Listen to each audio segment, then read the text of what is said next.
friends, Kirsten here, back with some inspiration and some insight hopefully for you. Today's inspiration will be coming from the book Dawn of a New Era, psychographed by Divaldo Franco by the spirit Manoel Philomeno de Miranda. It is an excellent book. If you haven't gotten your own copy yet, I highly recommend it. It is a fantastic book to read and to study, honestly. It's not just one of those books you want to throw on your coffee table, folks. It's a book you want to study for life. Now, that being said, I wanted to touch on a subject that's rather taboo in this day and age, which is mental health. On chapter 12 of this book, I want to talk about the case of Raimundo. It's a really interesting case. Now, I do highly recommend you go and read this particular book and this particular case on your own. However, I will summarize to the best of my ability so you can get to the point, so you can understand what I'm trying to get at. This is the case of Raimundo. Now, Raimundo is a 25-year-old who is suffering from new onset depression with suicidal thoughts and desires, ideation, if you will. So basically what happens to Raimundo is that one night he goes to sleep, he has a dream with his grandmother, and his grandmother inspires him to go to his local Spiritist center, which he does, and he receives fraternal assistance and as well as the Spiritist passes. But during this whole experience, the spirit Manoel Philomeno de Miranda narrates to us what's happening on the spirit side, the spiritual side of life during this whole experience with Raimundo, or Raymond, which might be in English.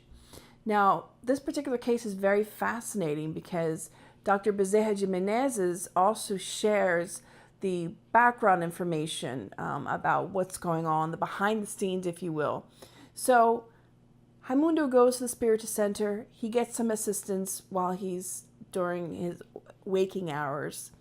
And when he goes home and goes to sleep, Dr. Bezerra says, okay, we're going to take him for treatment during his hours of sleep.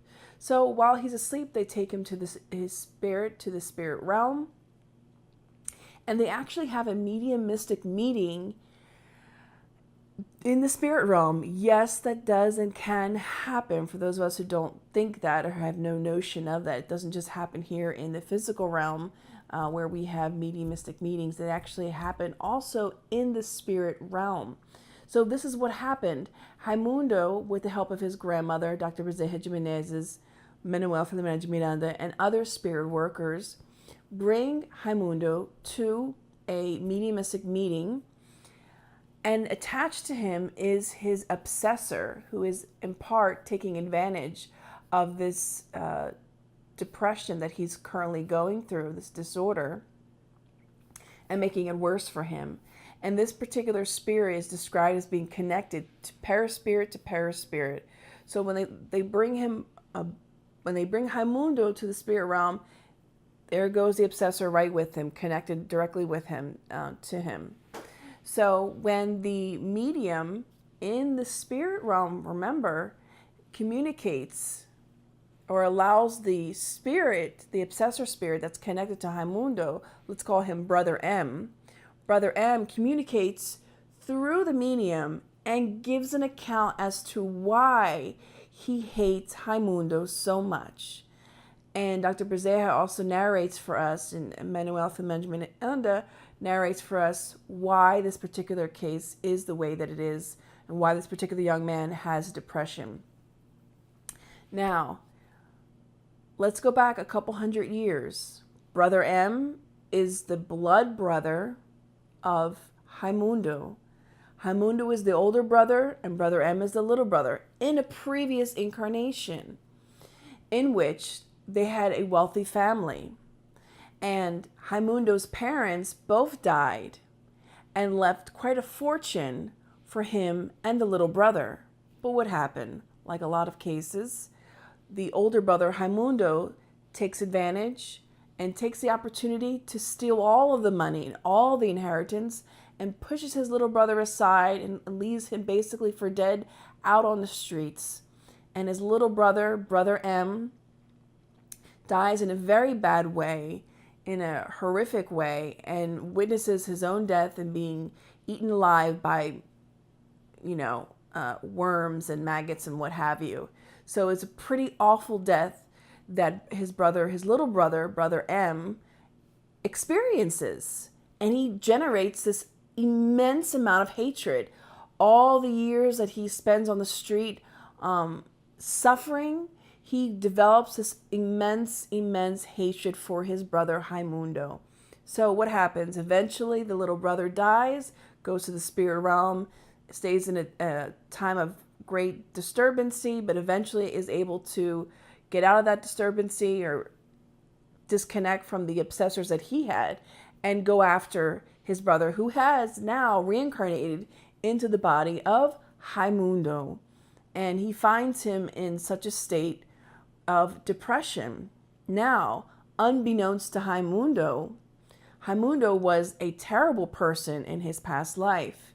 He took advantage of people. He took advantage of his parents' inheritance and took it all for himself, left nothing for his brother.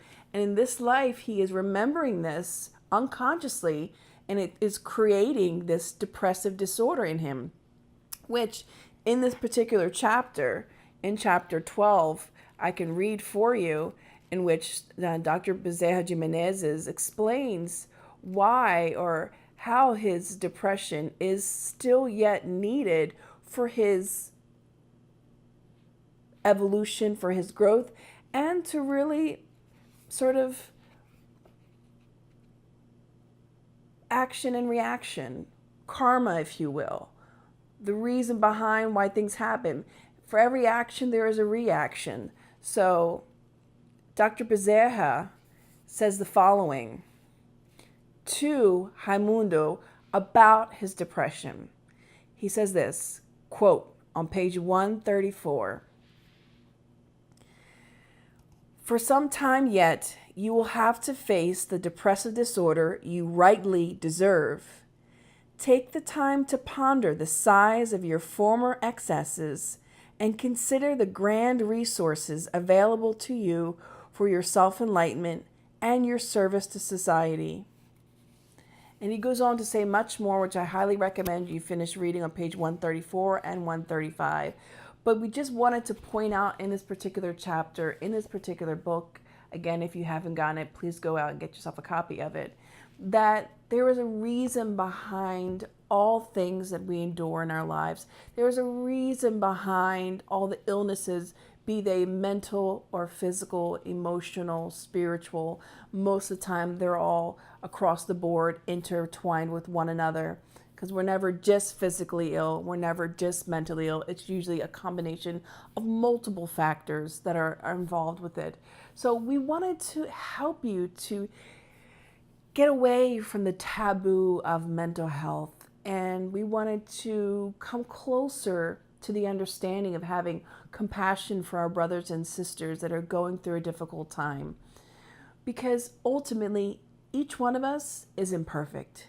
Each one of us has a past life where we didn't do the best or make the best decisions or follow the right road or do everything perfectly all the time. Otherwise, we wouldn't still be reincarnating on this earth. So, dear friends, we ask of you to take the time out to read this book, to study it, to share it with a friend, or just to read this particular case in chapter 12 to enlighten yourself, to understand more about our brothers and sisters in this world that are suffering from mental health issues. So, dear friends, never despair.